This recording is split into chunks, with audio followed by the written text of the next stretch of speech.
आदिवासी समुदाय के लिए उनकी जमीन ही जीवन का मूल आधार है, यही उनकी पूंजी है। इसलिए अंग्रेजी हुकूमत ने इसे साहूकारों के चंगुल से बचाने के उद्देश्य से CNT एक्ट बनाया था।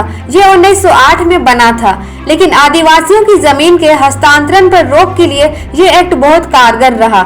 यह अलग बात है कि कुछ प्रावधान को लेकर आदिवासी जमीन का हस्तांतरण होता रहा है। झारखंड में एक्ट की धारा 46A में प्रावधान है कि एक आदिवासी उसी थाना क्षेत्र के आदिवासी को जमीन बेच सकता है। लेकिन खिजरी विधानसभा के लोयाडी में एक आम सभा की गई, जिसमें कई आदिवासी संगठन, सरना और ईसाई धर्म के लोग जुटे, जहां खिजरी विधायक राजेश कच्छप को 3 सूत्री मांग का ज्ञापन सौंपा गया, जिसमें सभी ने एकजुटता दिखाते हुए कहा है कि आदिवासी होने के कारण उन्हें आदिवासी जमीन खरीदने का अधिकार मिलना चाहिए। लेकिन CNT एक्ट का सेक्शन 46 इसकी अनुमति नहीं देता। इस कारण थाना क्षेत्र की बाध्यता समाप्त कर देनी चाहिए। वहीं उन लोगों की मांग ये भी है कि आदिवासियों, सरना और ईसाई धर्म के लोगों के लिए भी तीर्थ यात्रा में सब्सिडी दे सरकार, उन लोगों के लिए भी एक धर्मशाला का निर्माण करे। वहीं विधायक राजेश कच्छप ने कहा है कि इनकी मांग जायज है, इन लोगों की बातों को सरकार तक पहुँचाने में मदद करे। देखिए, सरकार जन भावना के अनुरूप कानून बनाने और उस पर चलने पे ये सरकार विश्वास करती है। जो 3-4 मांग है, इसमें कैथोलिक संघ, सरना समिति, ये तमाम लोगों का एक मांग है। इन मांगों पे गंभीरतापूर्वक विचार किया जाएगा। और पहला चीज़ है कि जो यहाँ CNT SPT एक्ट को लेकर के थाना का जो बंदिश है, थाना का बंदिश होने की वजह से झारखंड का एक ट्राइबल जो है दूसरे थाना में वो ज़मीन नहीं ले पा रहा है। नतीजा क्या है, यहाँ के जो रैयत हैं, अगर उनको कोई चीज़ की ज़रूरत हो रही है और उनका कोई ख़रीदार नहीं मिल रहा है, तो वैसे परिस्थिति में वे सादा पट्टा बना करके अन्य जो गैर आदिवासी है उनको देने का काम कर रहे हैं। नतीजा क्या है? नतीजा क्या है कि एक संघर्ष का स्थिति बनता दिख रहा है। क्योंकि अभी हम लोग सरकार में 1 साल भर कोरोना से निकले हैं, अब नीति पे हम लोग कब आगे बढ़ना चाहेंगे। और ये 3 थाना का जो बंदिश है, एक सामाजिक जो है TSC से वार्ता करके समाज को विश्वास में लेकर के हम लोग एक प्रयास करते हैं कि भाई एक आदिवासी को दूसरे कहीं भी झारखंड प्रदेश में ज़मीन जगह लेकर के रहने और वहाँ पे बसने का अधिकार दिया जाए। दूसरा चीज़ है क्या कि यहाँ पे आपका जाति प्रमाण पत्र जो है, जाति प्रमाण पत्र पिछली सरकार ने प्रत्येक 3 साल में एक बार जाति प्रमाण पत्र का डिमांड किया। जाति किसी का बदलता नहीं है, जाति किसी का बदलता नहीं है, लेकिन पता नहीं पिछला सरकार क्यों बारंबार जाति को, देखिए इसका 2 कारण था। इन लोगों ने जो वेबसाइट खोल के रखा था, आपके चैनल के माध्यम से मैं बताना चाहता हूँ, इन लोगों ने जो वेबसाइट खोल के रखा था, हमारे बच्चे कहीं फॉर्म अप्लाई किए, उसमें होता क्या है, जब वो नौकरी पे सिलेक्ट होने वाले होते हैं तो एक होता है कि भाई जाति वेरिफिकेशन किया जाता है। तब तक ने क्या किया रघुवर दास, हर 3 साल में उस कंपनी को बंद कर दिया, उस वेबसाइट को बंद कर दिया। नतीजा क्या है, क्योंकि वो मैनुअल नहीं था, ऑनलाइन था, तो लोग वेरीफाई फिर कराएंगे कैसे? अधिकारी पे दबाव बनाने पर वे कहते क्या थे, क्योंकि हमारे पीरियड में किया हुआ नहीं है, इसीलिए मैं कैसे अटेस्टेड करूँगा। ये तमाम समस्या था। और रघुवर जी जानबूझ करके, भाजपा का लोग जानबूझ करके यहाँ के आदिवासियों को नौकरी से वंचित करें, यहाँ के लोगों को और बैकलॉग पे सारा नौकरी को भेजे। एक बहुत पॉलिसी था, एक बहुत तैयारी के साथ में इन लोगों ने कराया था। ऑनलाइन के नाम से भी इन लोगों ने ऑनलाइन के नाम से भी प्लॉट नहीं चढ़ाया। आप अगर यहाँ पे जाति प्रमाण पत्र बनाने के लिए जाइएगा तो आपका प्लॉट नहीं रहेगा, तो आप घर कहाँ बनाए हैं, आवासीय कैसे दिखाइएगा? तो ये बहुत बड़ा साजिश है। नई सरकार है, माननीय हेमंत जी की अगुवाई में सरकार चल रही है। झारखंडी हित में और झारखंडी मानसिकता के अनुरूप जिस उद्देश्य के लिए झारखंड प्रदेश का निर्माण हुआ, उस उद्देश्य की पूर्ति कैसे हो, सरकार इस पर विश्वास कर रही है। आज का बैठक था हमारे आदिवासी समाज में जो जाति प्रमाण पत्र बनता है, तो जाति प्रमाण पत्र हर बार हर 1 साल के बाद नया मांगा जाता है। क्या आदिवासियों की जाति 1 साल के बाद बदलती है। शिक्षा के लिए जाति प्रमाण पत्र अलग और नौकरी के लिए अलग। इसमें सभी बाहरी अफसर लोग यहाँ के आदिवासी विधायक, सांसद और मुख्यमंत्री को गुमराह करके बाहरी आबादी को लाभ पहुँचाने के लिए, इनको मेंटलिटी परेशान करने के उद्देश्य से जाति प्रमाण पत्र, जबकि एक बार जाति बन गया उसको आजीवन मान्यता मिलना चाहिए, उसको समाप्त करके इसका वैलिडिटी 1 साल किया गया। तो इसी पर चर्चा किया गया कि हम लोगों का एक बार जाति प्रमाण पत्र बने तो आजीवन बने। तो और ये जो मामला CNT एक्ट है में जो आता है थाना वालों को लेके, उस पर क्या विचार किया गया? उस पर था कि जब ये झारखंड राज्य आदिवासी मूलवासियों के लिए बना तो आदिवासियों को, जो आदिवासी में 32 जनजाति अभी आते हैं, सभी को पूरे राज्य में कहीं भी जगह जमीन लेने का हक और अधिकार रहना चाहिए। लेकिन थाना क्षेत्र और जिला क्षेत्र की बाध्यता के कारण लोग एक सीमित क्षेत्र में रहते जा रहे हैं और बाहरी आबादी आकर के बस रही है और यहाँ के अपने झारखंडी आदिवासी लोगों को ज़मीन लेने में काफ़ी परेशानी का सामना करना पड़ रहा है। बहुत सारे लोगों का ज़मीन का रजिस्ट्री भी नहीं हो पा रहा है, जिससे हम लोग थाना क्षेत्र और जिला क्षेत्र की बाध्यता को समाप्त करने की मांग को लेकर के एक बैठक रखे थे। और इसी के साथ और एक मुद्दा था हम लोगों का, जो हमारे सभी सरना भाइयों का जो श्री सीता तीर्थ स्थल है, वह तीर्थ स्थल में जाने के लिए सरकार द्वारा व्यवस्था होना चाहिए। जिस तरह से हज जाने के लिए व्यवस्था था, जिस तरह से मानसरोवर जाने के लिए व्यवस्था करती है सरकार, उसी तरह से श्री सीता जाने के लिए भी व्यवस्था करे, सब्सिडी दे, वहाँ के लिए धर्मशाला का निर्माण कराए ताकि लोग पूरे राज्य से कहीं से भी जाए तो वहाँ पर उनके लिए ठहरने के लिए व्यवस्था हो, वहाँ पर का सौंदर्यीकरण होना चाहिए। इन्हीं सब बातों पर चर्चा किया गया। और इसी के साथ साथ ईसाई आदिवासियों के लिए भी यरूशलेम हाउस बनना चाहिए और यरूशलेम जाने के लिए सब्सिडी हमारे ईसाई भाइयों को भी मिलना चाहिए। तभी हम लोगों का राज्य में समानता का भाव दिखेगा, क्योंकि मुस्लिमों को भी मिला, हिंदुओं को भी मिला, तो भाई ईसाई और सरना भाइयों को भी मिल जाए तो हम लोग समानता का राज कहलाएंगे और लगेगा कि हम लोग अपने देश, अपने राज्य में हैं और हमें भी अपना हक और अधिकार मिला। विधायक आए थे, खिजरी के विधायक थे, वो भी कांग्रेस के सरकार में हैं, तो उनसे क्या बातें हुई?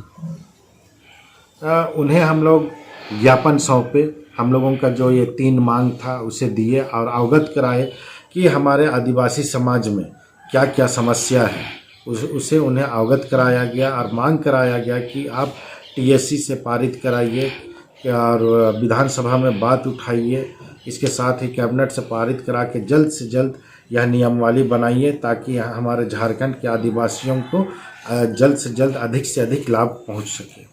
बहरहाल झारखंड में CNT SPT एक्ट के लागू रहने की वजह से केंद्र और राज्य की कई बड़ी परियोजनाएं लटकी पड़ी हैं, क्योंकि जमीन के अधिग्रहण के दौरान यह एक्ट आड़े आता है। वहीं इस कानून के तहत आदिवासी की जमीन रहते भी किसी दूसरी जाति के लोगों को इसे बेच नहीं सकते।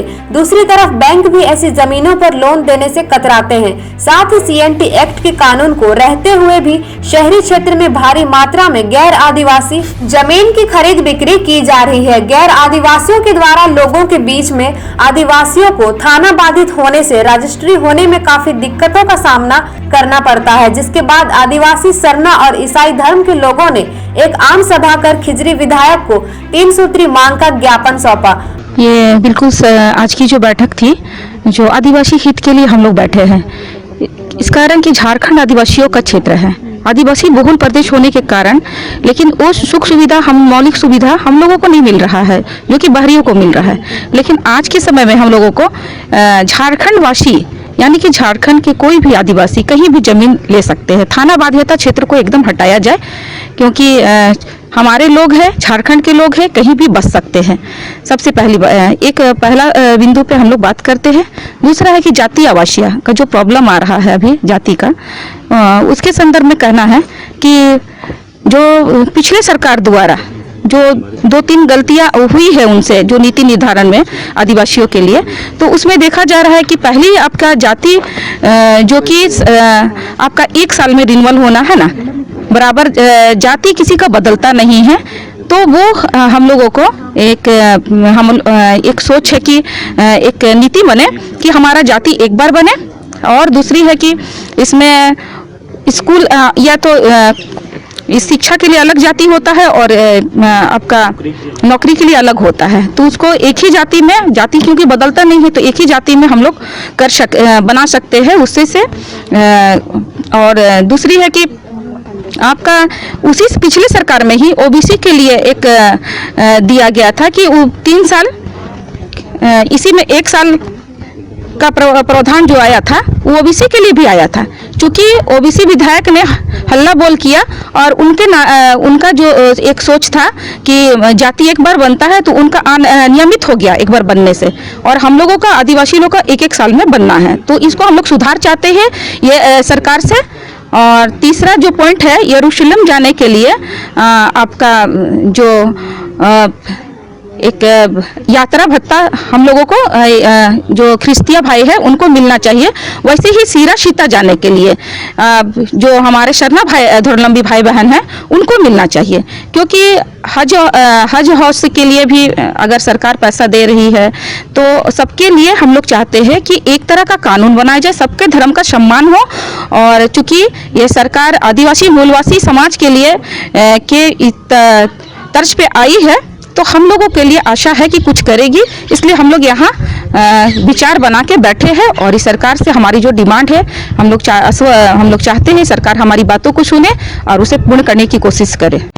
देखिए, आज जो यहाँ पर सभा की गई है, सभा पर मुख्य रूप से 3 बिंदुओं को रखा गया, और ये बिंदु नहीं बल्कि अगर इस राज्य की कही जाए तो सबसे बड़ी समस्या है।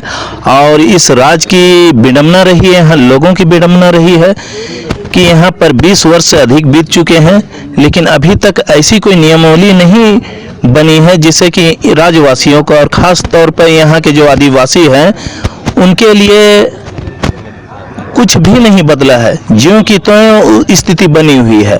तो ये जो एजुकेशन का मामला आता है या फिर सर्विस का मामला आता है, उसमें जो कास्ट सर्टिफिकेट की डिमांड की जाती है डिपार्टमेंट के द्वारा, इसमें बहुत ज़्यादा परेशानी आती है। अलग अलग मतलब यहाँ पर कास्ट सर्टिफिकेट बनाना उन लोगों के भाग दौड़े के लिए, तो सरकार से हमारी ये डिमांड रहेगी इसमें कि इसको सरल और सुगम किया जाए, और दोनों क्षेत्रों में शिक्षा के लिए या नियुक्ति के लिए कास्ट सर्टिफिकेट एक ही किया जाए, क्योंकि कास्ट बदलता नहीं है, सीधी सी बात है, सब जानते हैं। लेकिन जानबूझकर इसको षड्यंत्र के तहत कि किसी पार्टी की पॉलिसी हो या फिर किसी जाति की पॉलिसी हो, ये तो उनकी बात है, लेकिन यहाँ पर जो परेशानी हम लोगों को झेलनी पड़ती है, समाज को झेलनी पड़ती है, ये बहुत बड़ी समस्या है इस चीज़ को लेकर। दूसरी बात यहाँ पर आ रही है जो जमीन संबंधी समस्याएं, ये राज्य आदिवासियों का रहा है।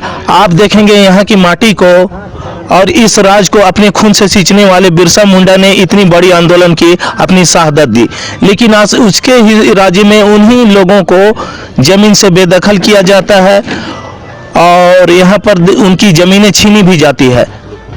आखिरकार वो लोग थक हार कर झूठे केस में उन लोगों को जिस तरह से फंसाया जाता है, भुक्तभोगी मैं भी हूँ। तो यहाँ पर जो CNT SPT में अगर बदलाव की बात अगर सरकार चाहती है, इसको सरलीकरण की भी बात पिछले सरकार के द्वारा आ रही थी, तो अगर सरलीकरण की बात की जाए तो यहाँ पर आदिवासियों के लिए सरलीकरण की जाए, क्योंकि ये जमीनें ये राज्य आदिवासियों के लिए बना है। इसमें सरलीकरण की बात आ रही है तो जो थाना संबंधी बाध्यता, तो थाना संबंधी बाध्यता नहीं है इसमें, लेकिन जानबूझ के इसको इस तरह से पेचीदा बनाया जाता है। तो इसमें जो जिला और थाना का जो बाध्यता आता है, इसको पूरी तरह से खत्म कर राज्य के जितने भी आदिवासी है किसी भी क्षेत्र में रह ले सके, रचे बसे, उनको ज़्यादा से ज़्यादा प्राथमिकता इन चीज़ों में मिलनी चाहिए। ये दूसरी हम लोगों की डिमांड है सरकार से।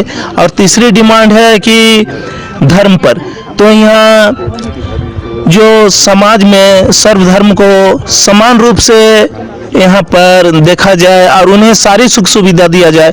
बात यहाँ पर एक धर्म को जातिगत से ग्रसित होकर बढ़ावा देना, ये पूरी तरह से उनकी मानसिकता को, तुच्छ मानसिकता को दर्शाता है। तो यहाँ पर इन लोगों को और जो धर्म है, मैं सारे ये लोगों का धर्मों का यहाँ पर चर्चा नहीं करना चाहता, सभी लोग जानते हैं। गौरतलब है कि झारखंड के करीबन 3.25 करोड़ की आबादी में आदिवासियों की संख्या करीब 26% है। इनमें से अधिकांश वोटों पर शिबू सोरेन और हेमंत सोरेन की पार्टी झारखंड मुक्ति मोर्चा का कब्जा परंपरागत तौर पर रहा है। अब देखने की बात होगी कि सीएम हेमंत सोरेन की सरकार क्या फैसला करती है। रांची से विश्व विशाल की रिपोर्ट।